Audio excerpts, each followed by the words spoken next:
Cara, esses dias eu fui no correio e aí tinha uma fila enorme, obviamente, porque é isso que você encontra nos correios, um mau gerenciamento das filas, talvez. Enfim. E tinha uma fila enorme e aconteceu algo surpreendente, que é, quer dizer, não tão surpreendente, mas pra mim naquele momento foi surpreendente, que é a fila dos idosos estava maior que a fila das pessoas normais. O que claramente não era pra ser assim, porque é uma fila preferencial, levando em conta que tem menos idosos que pessoas jovens. Eu ia falar pessoas normais, mas idosos também são pessoas normais, eu acho. Enfim. E aí eu tava sentado no banco esperando minha vez, né, chamar o meu código, meu número. E aí uma idosa, sem nome, falou: Nossa, acho que tem algum problema no sistema. As pessoas normais estão indo primeiro que eu. Tem gente que chegou aqui depois de mim, já foi e eu tô aqui até agora. Então, não tinha nenhum problema no sistema, é porque tinha tanto idoso aglomerado ali que era melhor você. Compensava mais você pegar um código de uma pessoa normal do que o de um idoso. E isso foi engraçado, porque raramente acontece. Geralmente a fila dos idosos é para ser a mais vazia, já que teoricamente tem menos número, mas eles estão saindo tanto de.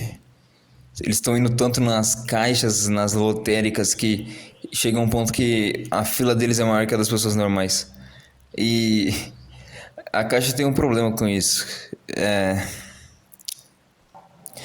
Isso deve ser uma merda, porque tem que ter fila preferencial para os idosos, mas até que ponto? Porque se tem mais idosos do que pessoas normais indo no correio, chega um ponto que ter uma fila para idoso e uma fila para pessoas normais é inútil, porque eles vão ter que ficar em pé esperando do mesmo jeito, ou seja, eles vão ser prejudicados. E nesse caso, mais prejudicados do que as pessoas normais, porque a fila das pessoas normais, das pessoas menores de 50 anos, tá bom? Não são pessoas diferentes da gente.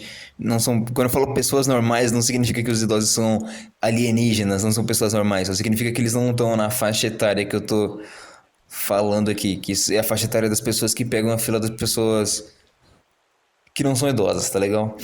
Enfim, o que eu tô falando é que,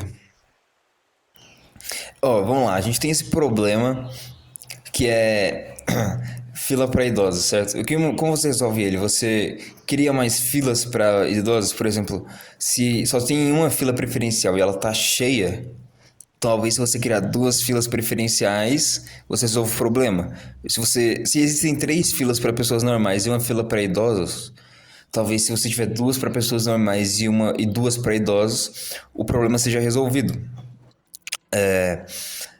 Só que o problema é que eu acho que o problema verdadeiro não tá nas filas e talvez nem na quantidade de pessoas que querem pegar as filas, e sim no sistema que é extremamente lento. É como um engarrafamento de trânsito, eu acho. Quando um cara lá na frente não sabe para qual endereço ele quer mandar o pacote dele e ele fica uma hora mexendo no celular procurando, ele atrasa a fila inteira. E como são idosos são mais idosos pensam mais devagar que as pessoas normais, porque eles estão cansados, né? Idosos vivem cansado. Então, se um velho lá na frente demora a lembrar exatamente o que ele veio fazer ali, por que que ele pegou aquela fila, por que que ele tá mandando esse código, essa embalagem, ou por que que ele tá recebendo essa encomenda, para onde. Enfim, se ele demora muito, ele vai atrasar a fila de qualquer forma. Então, talvez essa seja a diferença de um idoso para uma pessoa que não é idosa. Ela consegue resolver o problema mais rápido porque ela tem mais energia. E aí a fila das pessoas normais tende a ser mais rápida porque as pessoas normais são mais rápidas. Será que é isso? Mas aí para resolver esse sistema você teria que fazer o quê? Colocar um limite de tempo. Você tem 30 segundos para falar exatamente o que você quer e precisa, senão você vai voltar pro final da fila. Essa fila demorou 30 minutos. Você teve 30 minutos para pensar exatamente o que você ia falar para mim. E quando você chega aqui na minha frente, você não sabe o que você veio fazer aqui. É isso mesmo.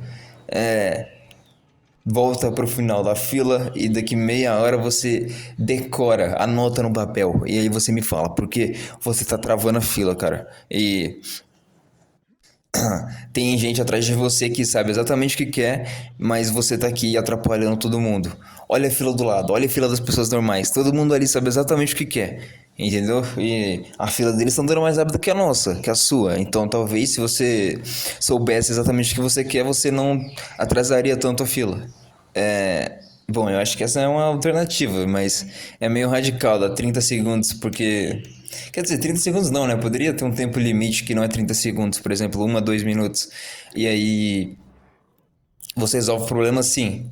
Você tem que tentar ser o mais prático possível na hora de receber sua encomenda ou enviar. Então, então, é isso. Eu acho que não, você não deve criar duas filas, você deve manter uma, mas tentar agilizar o processo. Porque eu tô partindo aqui do pressuposto que a culpa da demora não é da atendente, porque ela faz isso o dia todo, ela sabe fazer isso da maneira mais rápida possível, mas sim da pessoa que tá na fila, que aparentemente tem problemas com memória, o que é comum entre idosos. Então, eu acho que essa teoria é válida.